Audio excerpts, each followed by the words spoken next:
Buenos días a todos. Estamos una vez más en nuestros podcasts Cruce de Caminos. Antes de presentar a nuestra invitada, quiero agradecer al Atlético de Madrid que nos ceda sus espacios una vez más para grabar estos podcasts. Y bueno, bienvenida Miriam, ¿qué tal? Muy bien, encantada de estar aquí con vosotros. Muchas gracias por invitarme. Muchas gracias a ti por estar aquí. Bueno, Miriam, hago una breve presentación tuya, muy breve, porque quiero que hables tú de toda tu trayectoria, que es súper interesante. Eres directora ejecutiva en TIPSA. TIPSA es una empresa que colabora con la asociación con WITAN desde hace ya unos meses. Iba a decir un tiempo, pero como llevamos tan poco tiempo... Un poco, efectivamente. Y bueno, cuéntanos, como una ingeniera agrónoma de repente pues tiene esta trayectoria profesional tan interesante y finalmente termina en TIPSA. ¿Cómo se ha desarrollado toda esta trayectoria? Sí, pues mira, te voy a decir que esa es la pregunta del millón, ¿eh? Porque no sabes la de veces que me la hacen, la de explicaciones que doy. Pero bueno, yo siempre había tenido interés por trabajar en el mundo internacional. Al poco de acabar la carrera me fui a trabajar fuera con la cooperación española y a la vuelta. Tras unos meses en España, entré a trabajar en el equipo de transportes de una ingeniería que se llamaba entonces CH2M Hill, que ahora es Jacobs, y entré a trabajar en proyectos de movilidad sostenible en Europa. Entonces ahí estuve unos años haciendo ese tipo de proyectos y luego pasé al Departamento de Medio Ambiente y de grandes proyectos, trabajando, pues yo qué sé, con las grandes multinacionales industriales, el Ministerio de Defensa, el Ejército Americano, tal. Y la persona que llevaba entonces CH2M Hill España se fue a TIPSA a abrir un equipo de energía y me llamaron al poco que querían a una persona para trabajar en lo que entonces era la Dirección General de Internacional en el grupo de Europa, que era Europa del Este. Fundamentalmente Rumanía y Bulgaria. Y allí que me fui. Y entonces acabé de vuelta en la movilidad en TIPSA. ¿Pero has estado viviendo también en estos países? No. Bueno, estuve viviendo antes de esta época, ¿no? Pero luego lo que hago es viajar. Cualquiera diría, ¿no? O sea, mucha gente me lo pregunta, ¿pero vives aquí? No, es que viajo viajo mucho. Pero no, viajo simplemente. Y hablabas de los proyectos europeos los que trabajaste en tu anterior empresa. Háblanos un poco de esos proyectos, esos socios, entiendo que teníais en diferentes países. Pues mira, la verdad es que ya hace tanto tiempo que alguna vez intento acordarme, he intentado incluso con el tiempo recuperar algún contacto y es muy difícil. Pero bueno, eran unos proyectos que financiaba la Unión Europea de iniciativas de movilidad sostenible. Vale. Y entonces nosotros yo gestionaba dos paquetes de trabajo, uno que era un paquete de trabajo transversal, que era el de la gestión del dato, que quién me iba a decir a mí en aquel día que era una cosa tan innovadora, ¿no? Que hablábamos del data warehouse, no sé qué, bueno, en fin. Ese era uno de los paquetes que liderábamos y luego un clúster de trabajo que integrábamos una serie de ciudades, que estaba Málaga, estaba Sintra, estaba tal, y hacíamos la supervisión, coordinación y la promoción, digamos, de medidas de movilidad sostenible en estas ciudades. Y bueno, pues yo qué sé, estaba Lund también, ¿no? Bueno, no sé, en fin, un poco bastante interesante. Qué curioso. Mira, no te lo he comentado antes, pero yo empecé un poco de casualidad. Yo soy jurídica en el mundo de la movilidad también y trabajaba en el Ayuntamiento de Aranjuez como responsable del área de movilidad y fue a raíz de proyectos europeos también. Entonces, me gustó muchísimo la experiencia porque trabajábamos con Cork en Irlanda, por ejemplo, también estábamos con Lisboa, con ciudades de Suecia principalmente también, de Inglaterra y tal. Y sí, había una consultora que era la coordinadora un poco de los proyectos, sí, pero llevábamos a cabo los mismos proyectos. De otro lado. Exacto. Sí. Y me gustó muchísimo la experiencia. Ahí en eso coincidimos. Sí. Y háblanos en TIPSA me sorprende muchísimo, tienes un equipo de más de 300 personas a tu cargo. Sí. Bueno, no directo, o sea, sí.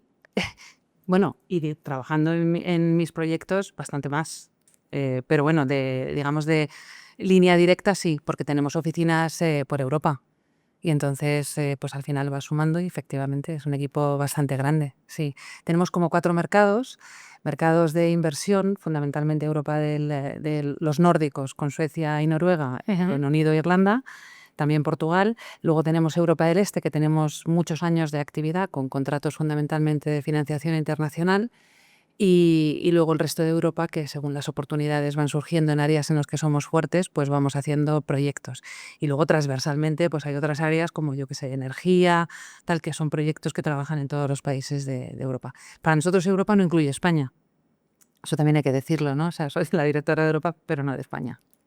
¿Y qué tipo de proyectos tenéis ahora en estos países que mencionas? Pues mira, tenemos proyectos en muchos ámbitos. Generalmente empezamos a trabajar en transportes. Estamos trabajando en la alta velocidad del Reino Unido, estamos trabajando en la alta velocidad de Suecia, en el metro de Estocolmo, en varios proyectos, tanto en la línea azul como la línea amarilla.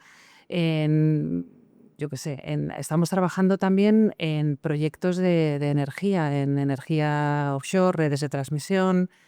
Estamos trabajando en puertos, estamos trabajando en carreteras, en fin, un poco de todo. Todo lo que hace TIPSA, o sea, nosotros lo que hacemos cuando empezamos a trabajar internacionalmente es empezar en un ámbito que suele ser la ingeniería de transportes, y una vez que estamos en el país y hemos empezado a generar una pequeña estructura, pues intentamos diversificar en las distintas áreas en las que trabajamos y somos fuertes. ¿Y cuáles son los principales retos para, en el posicionamiento de una empresa española en estos mercados? Pues yo creo que en estos mercados la gran dificultad es que estás yendo a unos mercados que son muy avanzados y que además son la cuna de las mayores ingenierías de Europa y del mundo. Y entonces entrar como una empresa extranjera y además del sur de Europa, pues tiene sus retos. Es verdad que nosotros, como tenemos muchos años de experiencia internacional, Ujú. habíamos desarrollado a lo largo de los años pues muchas relaciones y somos una empresa muy conocida internacionalmente, además con esa etiqueta de mucha solvencia técnica, ¿no? Entonces, un poco aprovechando esos contactos y que ha habido grandes inversiones en estos mercados, en ámbitos donde nosotros teníamos mucha experiencia y no había esa experiencia localmente, pues hemos entrado en la alta velocidad en Reino Unido, fue nuestro primer punto de entrada. En Suecia, a lo mejor el metro y en un poquito menor medida también la alta velocidad. Y una vez que entras en uno de estos mercados, pues la pregunta es, ¿voy a estar para un proyecto y me voy a ir? O sea, ¿me van a echar o me voy a quedar? Y bueno, pues hemos conseguido quedarnos y eso es mucho, mucho trabajo. Y la clave, pues no sé, el hacer bien el trabajo, pero bueno, nosotros ahora mismo estamos con mucha confianza. Ya te digo que hemos desarrollado y tenemos un equipo bastante potente en estos mercados y hemos diversificado, hemos mantenido nuevos contratos con los mismos clientes y hemos diversificado en otros sectores. Yo creo que no estamos para quedarnos, estamos para quedar. Por supuesto, entiendo que las Sí. relaciones que habéis establecido, unas relaciones muy sólidas, tanto con las distintas administraciones públicas de cada uno de estos países como con otras empresas también Sí, locales, ¿no? sí. Es que además las empresas locales en estos mercados en realidad son empresas internacionales y entonces lo importante yo creo que o la clave que nosotros hemos tenido para establecer estas relaciones es pues ser transparente, honesto y tratarles siempre como te gustaría que te traten a ti, ¿no? O sea, yo creo que a mí cuando alguna vez tenemos la típica, no sé, eh, típico problema con algún socio, digo, pues ¿cómo se les ocurrirá hacer esto? O sea, es que no son conscientes, no son conscientes de que en realidad yo soy responsable de Europa, pero trabajamos en un mercado que es totalmente global. O sea, Total. lo que hagas mal aquí te va a repercutir allí, lo que hagas bien aquí te va a servir para entrar en otro mercado, el socio que tienes aquí lo vas a tener mañana allí, y entonces, bueno, un poco mantener esa relación. Las administraciones un poquito distinto, ¿no? Pero bueno, nosotros tenemos la desventaja de la distancia, tenemos la ventaja del conocimiento técnico, nuestra gente es muy, muy, muy técnica, muy capaz, muy comprometida, está absolutamente volcada en los mercados internacionales y cuando tenemos un gran contrato, pues siempre contamos con los mejores. Yo intento estar siempre en los boards de seguimiento del proyecto para estar encima, para tener relación con el cliente, Ujú. viajar mucho, sobre todo al principio, para establecer una relación de confianza y luego Exacto. hacer un seguimiento periódico. Eso. Una de las cosas que nos dicen muchísimo a los españoles en Europa es que nos vendemos muy mal, ¿no? Que realmente somos mejores profesionales de lo que parece. ¿Qué opinas de esta opinión? Pues yo diría que es verdad, que nos vendemos bastante mal, pero yo, analizando un poco y viendo cómo se trabaja en España y cómo se trabaja en el resto de Europa, es que la manera en que trabajamos aquí hace muy difícil extraer la información de manera que te sirva para venderte fuera en otros mercados, ¿no? O sea, nosotros hacemos o sea, todo lo que otras empresas en el resto de Europa hacen, nosotros lo hacemos multiplicado por 5. Lo que pasa que lo hacemos de una manera casi, no sé, o sea, estábamos justo hoy en una jornada y hablábamos del tema de la contratación pública, ¿no? Y de cómo se valoran las cosas. Y es que nos cuesta hasta medir los impactos positivos que tiene nuestra actividad. Y nos pasa que al final nosotros, que éramos, como tú dices, malos vendiendo, en los trabajos que estamos haciendo, sobre todo en mi mercado, trabajamos de una manera y recopilamos la información de una manera que nos facilita el mejorar en esa venta en otros mercados. O sea que yo creo que es un defecto de serie de una manera, pero de la otra es un defecto sistémico de cómo nos vemos obligados a trabajar aquí. Bueno, pero está habiendo una transformación positiva, ¿no? En el Sí, sector. por supuesto, por supuesto. Sí, sí, sí, por supuesto, por supuesto. Y además somos cada vez más conscientes. O sea, yo creo que se ha dejado un poco de lado el tema de la infraestructura como un elemento aislado, y ahora hablamos de unos sistemas integrados, complejos, y que integran criterios de sostenibilidad, de eficiencia, de resiliencia, y nosotros ya estamos en ese proceso de hacerlo de manera consciente, de auditarlo, de medirlo, y si puedes medirlo, puedes venderlo. Exacto. ¿No? Entonces, en ese cambio de paradigma, entonces el que no lo haya hecho, no haya trabajado en esos entornos, lo tiene más difícil, pero el que lo ha hecho ya, de alguna manera, desde luego en TIPSA se ha cambiado la manera de trabajar. O sea, todo esto se hace de una manera más consciente, y el haber tenido la oportunidad estos últimos 10 años de trabajar en estas grandes infraestructuras, pues nos ha hecho que incorporemos todos esos procedimientos en nuestra manera de trabajar. Y yo creo que hemos mejorado bastante no solamente en la manera de trabajar, sino en cómo nos posicionamos y nos vendemos, y cómo posicionamos nuestra propuesta de valor ante los nuevos clientes, ¿no? Y cómo está encajando la digitalización en el negocio, ¿no? Negocio, sí. Pues mira, yo creo que en esto estamos, bueno, está afectando muchísimo, y TIPSA, por suerte, estamos absolutamente a la cabeza, digamos, ¿no? Yo creo que el tema de la digitalización es una realidad ahora mismo con el BIM, los gemelos digitales, la enorme cantidad de datos que tenemos, los sistemas de, yo qué sé, de monitorización de infraestructuras, los sistemas inteligentes de transporte. Toda esa información está cambiando. Yo creo que ahora mismo nuestra gente, y además en un proceso acelerado, tiene que cambiar su manera de trabajar. Ya no basta con ser un buen ingeniero, tienes que tener además una serie de capacidades digitales para poder sacar rendimiento a toda esta nueva realidad, ¿no? Y es un proceso absolutamente acelerado. Desde luego, nosotros lo que hemos optado es por poner las herramientas, promocionarlo y dar absoluta libertad para su uso, pero claro, pues puesto controlado, gestionado, con un sistema interno y tal. Pero bueno, yo creo que efectivamente está cambiando todo de una manera que nos cuesta hasta ver el verdadero potencial que tiene, ¿no? Bueno, entiendo que además habrá una diferencia descomunal, ¿no?, entre las nuevas generaciones y los que ya no son tan nuevos, ¿no? Eh, Lo compensamos con experiencia, ¿no? Pero sí, exacto. sí, efectivamente, la gente viene ahora mismo muy, muy preparada. Yo, el otro día, ayer mismo, tenía aquí a unos compañeros de Irlanda, y tuvimos una reunión con TIPSA Digital Services y con el equipo de BIM, y toda la gente es que es muy joven. Es muy joven y es una cosa, pero bueno, son equipos muy potentes, muy integrados, y no, es el futuro. Totalmente.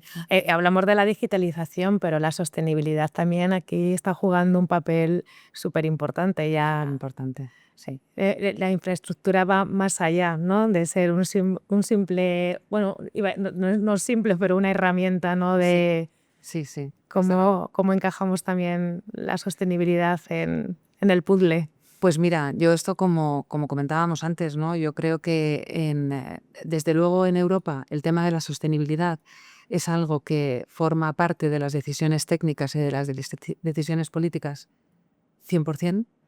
Y nosotros hemos metido todo este concepto de la sostenibilidad, de la descarbonización de las infraestructuras, de la eficiencia energética, de las fuentes de energía renovables, en fin, la verdad es que ahora mismo un proyecto que no sea sostenible no sale siquiera adelante, no consigue financiación.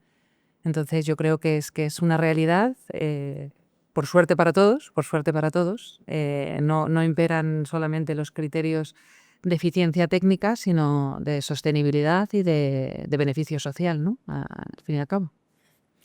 Quería hablar también contigo del papel de la mujer en nuestro sector.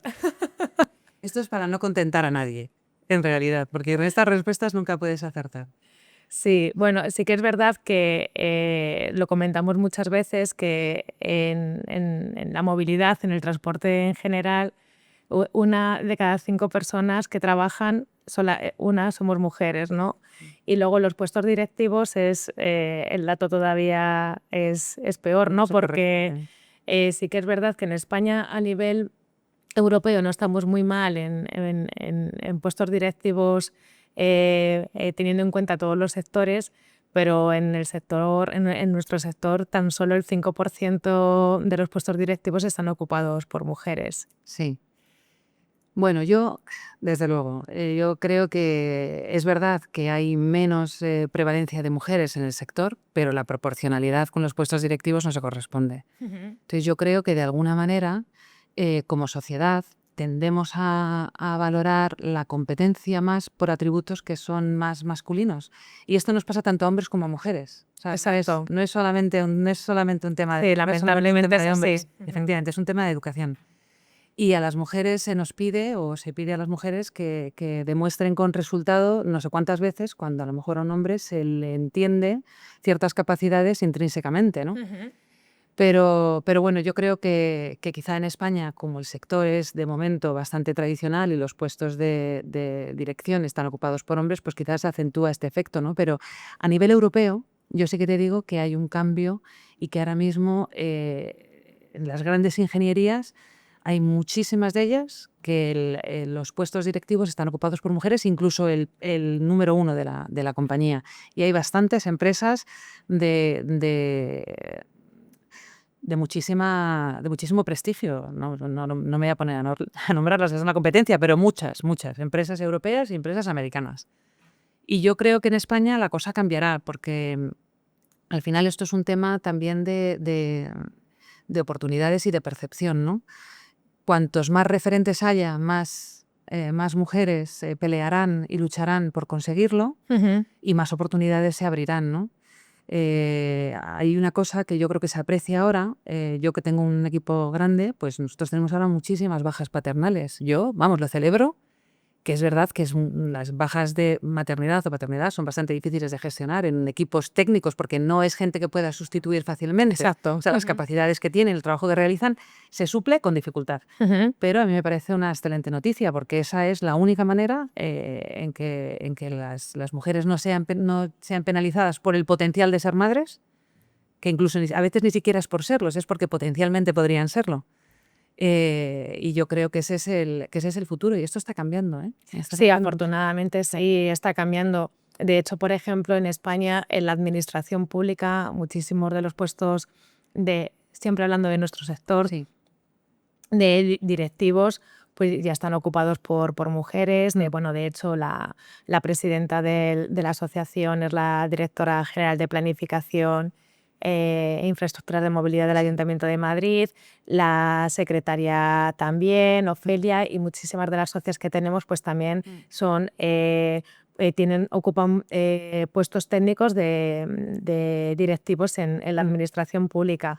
Cuando yo hablo con empresas como las nuestras, he tenido que cambiar la pregunta porque inicialmente les preguntaba, bueno, ¿tienes mujeres directivas? Y me hablaban pues principalmente de recursos humanos y marketing, ¿no? Entonces, pues ahora mi pregunta es otra, es más allá de estas dos direcciones, háblame de negocio, ¿no? Que si están ocupados por alguna mujer. Y ahí la respuesta ya va cambiando, ¿no? Sí. Entonces, bueno, pues yo creo que estemos aquí, que que se haya creado WITAN pues es uno de los motivos pues para conseguir esa visibilidad, ¿no? y ese cambio de imagen del sector que tanta falta le hace, ¿no? Sí. Yo te voy a decir que en TIPSA tenemos bastantes mujeres en puestos de dirección técnica, ¿eh? Y gente muy conocida en el sector. O sea, te diría, mira, por ejemplo, la directora de todo el equipo BIM es una mujer, Victoria Morenate. Luego, pues yo qué sé, hemos tenido a María Jesús Espinosa, que ahora ya se ha retirado, directora de ferrocarriles, Ajá. muchos años.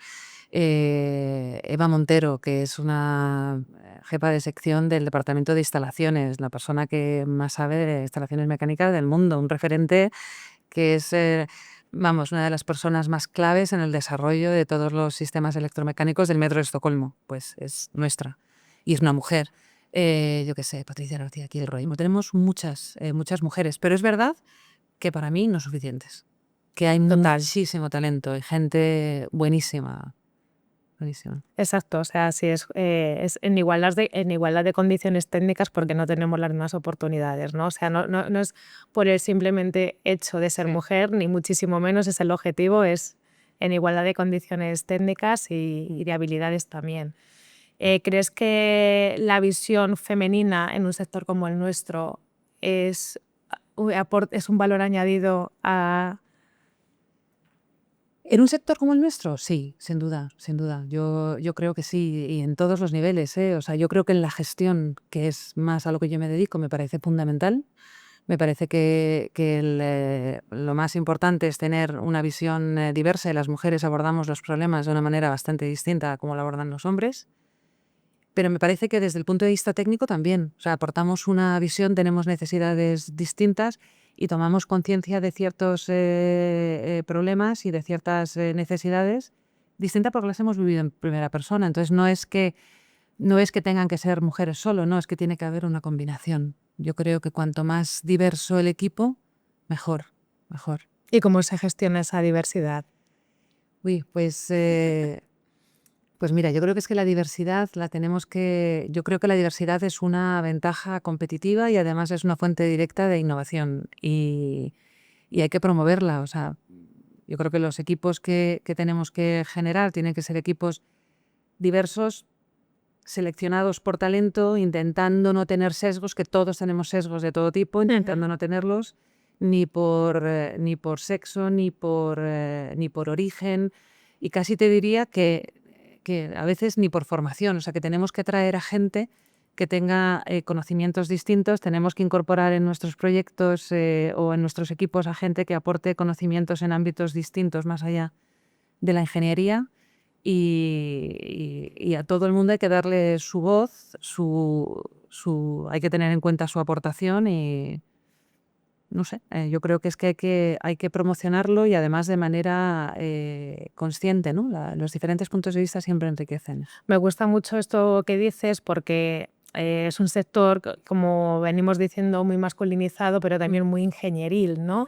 Sí. Entonces, por ejemplo, yo bromeo muchísimo con los ingenieros de caminos con los que llevo trabajando pues prácticamente toda mi carrera profesional, porque les digo, sí, vosotros sois súper importantes, sois como el pelotón, o sea, sois como el líder del pelotón, pero necesitáis de los demás, ¿no? para conseguir los objetivos planteados. Y, por ejemplo, WITAN es un reflejo de eso, ¿no? No solamente desde lo que es la junta directiva de la asociación, que, como comentaba, pues somos la formamos 4 socias, 2 ingenieras de caminos, pero la tesorera es arquitecta y yo soy jurídica, entonces... Y luego las socias que tenemos es de carreras profesionales totalmente dispares, ¿no? Desde la clásica caminera hasta periodistas especializadas en el sector, pues pasando por ingenieras agrónomas, jurídicas, economistas, topógrafas, tal, y todas, Sí. o todos, me da igual el género, trabajamos en el sector, todos aportamos una visión súper interesante y yo creo que es algo que tiene que generar también cambio, ¿no? Una transformación cultural, ¿no? Sí, no, yo totalmente de acuerdo. Nosotros nos llamamos TIPSA ingenieros, arquitectos y consultores. Y tenemos muchos, muchos arquitectos. Pero ahora mismo incorporamos gente de otros muchos perfiles, por supuesto. Gente con especialistas en ingeniería de datos, en informáticos, tenemos hasta especialistas en desarrollos de videojuegos, por supuesto tenemos biólogos, tenemos geólogos, economistas, pero bueno, yo creo que esto tiene que ir a más. O sea, tiene que ir a más porque es que ahora mismo las infraestructuras ya, como decíamos antes, ¿no? Son como un ecosistema y un sistema complejo. Ya no es solamente el sistema de ingeniería, sino que tienes que sacar todo el potencial de valor social y ahí hace falta incorporar mucho más conocimiento, por supuesto. Háblanos de los especialistas en desarrollo de videojuegos. Es para, lo he relacionado automáticamente con un gemelo digital. No sé si por ahí van los tiros. Sí. Pues mira, muy gracioso porque cuando desarrollamos, a veces pues desarrollamos herramientas, pues yo qué sé, desde integrando para hacer, yo qué sé, pues gemelos, para hacer efectivamente gemelos digitales de un activo físico y usamos drones y tal. Bueno, al final el que monta todo este sistema y además genera luego el ecosistema virtual, pues es un especialista en videojuegos, ¿no? Y cuando te lo cuenta, en vez de hablarte de usuarios, te habla de jugadores. Y dices, bueno, perdón, usuarios. Qué Pero curioso, ¿no? sí, pero bueno, TIPSA tiene, ya te digo que la TIPSA Digital Services tenemos muchas iniciativas y para este equipo incorporamos gente muy diversa y hemos trabajado incluso, tenemos un proyecto muy bonito que seguramente lo cuento mal y alguien me llamará la atención, pero bueno, una colaboración con el Hospital Infantil de La Paz y hemos desarrollado una herramienta con unos mundos virtuales, que ahí ha participado esta gente, para, para facilitar que los niños que están allí tienen que hacer una serie de pruebas y unos ejercicios, pues los hagan virtualmente con unas gafas de realidad virtual y unos mandos de videojuegos y tal. Y bueno, pues ese tipo de cosas hacemos. Y esto mismo, pues por supuesto, también va a las infraestructuras, todas. Una de las cosas que nosotros hacemos y que es una necesidad muy, muy importante en nuestros proyectos es el tema de la información pública, ¿no? El compartir los proyectos con el público en su fase de desarrollo, ¿no? Exacto. Y entonces desarrollamos mundos virtuales para que la gente pueda experimentar lo que será el uso de la infraestructura y ahí tenemos gente especialista en el desarrollo de realidades virtuales como como los videojuegos, ¿no? Por ejemplo, en el metro de Estocolmo, una de las estaciones que hacemos está a más profundidad, o sea, a más de 100 metros de profundidad. Pues esto tiene unos sistemas de unos ascensores de alta capacidad que bajan esa profundidad. Entonces, para que en los procesos de información pública la gente pudiera sentir lo que era meterse en uno de esos ascensores, pues generamos un mundo virtual que en estos eventos de información pública la gente podía, poniéndose estas gafas y tal, pues moverse por la estación, coger los ascensores, bajar, ver la sensación de que estás bajando en un túnel de roca, en fin. Pues para eso Interesante. sí. No, y conocer la experiencia del usuario desde la Claro. fase cero es fundamental para el Claro. desarrollo del Sí. proyecto. Entonces, todas nuestras infraestructuras las hacemos hacemos un mundo virtual para poder experimentarlas. ¿Y qué tendencias crees que marcarán, ahora que estamos hablando de todo esto, el futuro de la ingeniería tanto en España como en Europa? ¿El futuro de la ingeniería? Pues, bueno, yo creo que la ingeniería de transportes en el mundo va a cambiar. O sea, yo creo que ya los ingenieros no pueden ser solamente diseñadores técnicos, sino gestores de información y de sistemas complejos, incorporando criterios no solamente técnicos, sino criterios de sostenibilidad, de eficiencia energética, de energías sostenibles, mm, eh, de economía, todo y de valor social, por supuesto. Y entonces tendrán que abrirse y colaborar con otras disciplinas. Yo creo que eso es verdad que tradicionalmente se hace, pero quizá un poco más. Y esto es imprescindible para dar respuesta a los retos que tiene Europa y a cómo se configurará o cómo se configuran los proyectos de transporte en Europa, ¿no? Que ya no son no miramos a los proyectos o no se puede mirar a los proyectos solamente desde un punto de vista nacional, sino que hay que mirarlos como integrados en una red conectada, multimodal, centrada en el usuario y, por supuesto, climáticamente neutra. Y entonces, pues esto va a definir las políticas o está definiendo ya de alguna manera las políticas de la Unión Europea, ¿no? Sí, podemos decir que probablemente los proyectos se desarrollan de una forma mucho más consensuada, ¿no? Sí, Implicando a todos los agentes, sí. eh, donde el ciudadano ocupa un lugar fundamental, ¿no? O sea, yo creo que afortunadamente estamos viviendo una transformación cultural súper importante en este aspecto, dejando ya como un poco la imposición en cuanto a infraestructura y demás, y ya buscamos más lo que es la calidad, la mejora de la calidad de vida de los ciudadanos, ¿no? Mm, sí, sin duda. ¿Y qué le dirías a estas nuevas generaciones que todavía no tienen muy claro hacia dónde dirigirse? ¿Cuáles crees que son las bondades, las principales bondades del sector que podemos transmitirles?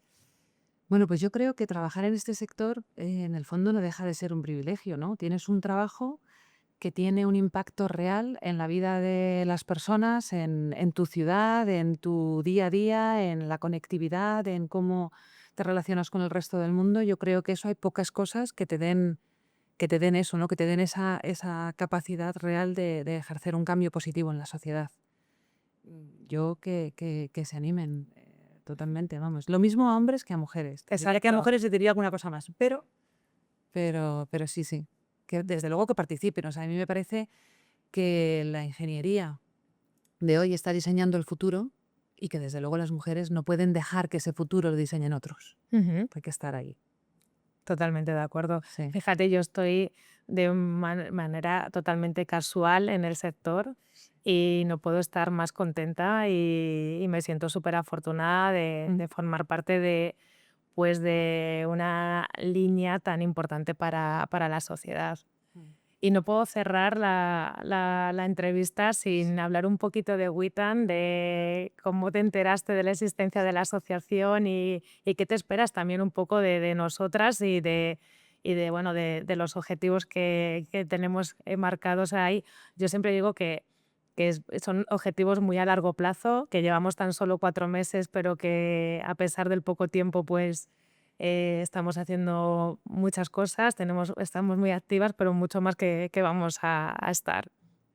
Pues mire, yo la asociación la conocí a través de un compañero que me vino a hablar de ello, que TIPSA estaba pensando entrar como miembro de la asociación y que, bueno, que por qué no me apuntaba y tal. Y bueno, pues la verdad que estoy encantada. Y además me parece, o sea, lo que me sorprende muchísimo es la energía que habéis puesto y la infinidad de actividades que tenéis.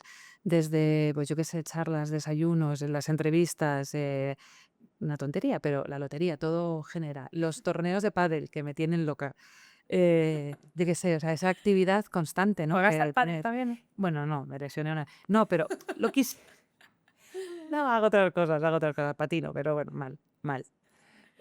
No, además no, porque la última vez que jugué me lesioné jugando al pádel. Entonces tengo como mucho miedo, pero me encanta, porque soy muy competitiva y entonces lo doy todo. A mí me gusta Muy mucho paquete, pero lo doy y todo. el otro día me lesioné en el torneo de ¿Ves? Witan. Digo, es Por que de eso no verdad, juego, que petarda.